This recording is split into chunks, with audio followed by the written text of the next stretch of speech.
চলো বন্ধুরা, আজকে শ্রাবণ মাসের সোমবার। তো এই শ্রাবণ মাসের সোমবারে আমি তাড়াতাড়ি করে রেডি হয়ে স্নান করে এসে জল ঢালতে যাব। তো বেশি দেরি করব না, আগে স্নানটা করে আসি, তারপর তোমাদের সাথে সব কিছু শেয়ার করব, দেখতে থাকো।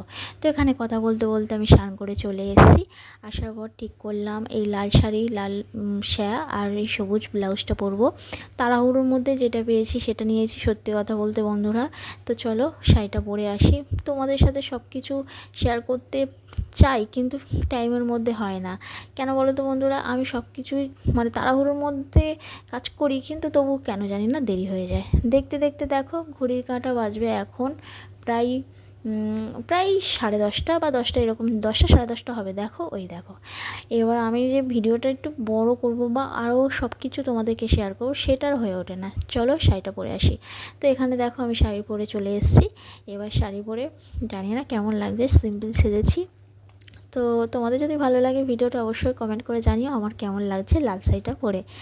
তো আমি সবসময় সিম্পলি সাজার চেষ্টা করি, কারণ সাজার সময় আমি পাই না।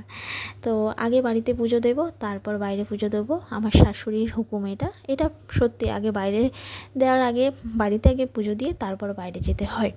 তো এখানে আমার যা পুজো দেবে, চলো যা যাক। আমি পুজো এখানে দেবো না, সেজন্য আমার যা পুজো দিচ্ছে। চলো দেখো, এটা আমাদের ঠাকুর ঘর, এটা আমাদের নিজের বাড়ির ঠাকুর ঘর। আমি মানে এখানে পুজো দিয়ে সব কিছু রেডি, ফল টল কেটে রেখে দিয়েছি। ও এসে পুজোটা দিল। এবার বাইরে গিয়ে শিব মন্দিরে গিয়ে জল ঢালবো বাবার মাথায়। মন্দিরটা আমাদের বাড়ির পাশে, বেশি দূরে নয়, সেই জন্য কী বলো তো, আমার দেরি হলেও কোনো সমস্যা নেই। এই যে বড় মন্দির, ওই যে ওই মন্দিরটা দেখতে পাচ্ছ, ওটা একটা শীতলা মন্দির, বাবা পঞ্চানন্দ মন্দির, ওখানে সব ঠাকুর থাকে। আর এই হচ্ছে আমাদের বাবা ভোলেনাথের মন্দির। তোমরাও সবাই দর্শন করে নাও আমাদের বাবাদের সবার মন্দির, বাবা ভোলেনাথের মন্দির। এবার এখানে একটা শান্তি অনুভব করা যায়, কারণ এখানে আমার বাবা আছে। আমার বাবা না, তোমাদের সবার বাবা। যারা যারা বাবা ভোলেনাথের ভক্ত, আমি এটুকুই বলবো, এই শ্রাবণ মাসে সবাই শান্তি করে জল ঢেলো। আর বাবা ভোলেনাথ, তুমি সব ভক্তদের পাশে থেকো, সব ভক্তদের মনের ইচ্ছা, মনের কষ্ট, দুঃখ যা কিছুই আছে, তুমি সব কিছু পূরণ করো। কারণ অনেক আশা নিয়ে অনেক ভক্ত তোমার কাছে যায়, গিয়ে তাদের মনের ইচ্ছে তোমার কাছে সব কিছু বলে। তুমি তাদের পাশে থেকো বাবা, তুমি তাদের সাথে থেকো।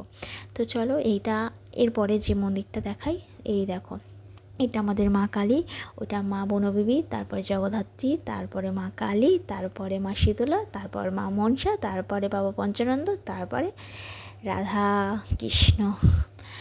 এই হলো আমাদের তার পাশের মন্দির। আর এই যে দেখতে পাচ্ছ, যে বাবা ভোলেনাথের যে শিব ঠাকুর, এই শিব ঠাকুরের অনেক লীলা, অনেক কথা, অনেক গল্প রয়েছে, যেগুলো আমি ঠিক করে জানি না, ঠিকভাবে বলতেও পারবো না। তো জল ঢেলে চলে এসেছি। খুব বৃষ্টি পড়ছে বাইরে, বিশ্বাস করো, এত বৃষ্টি পড়ছে মানে ভিজেই গেছি দেখো।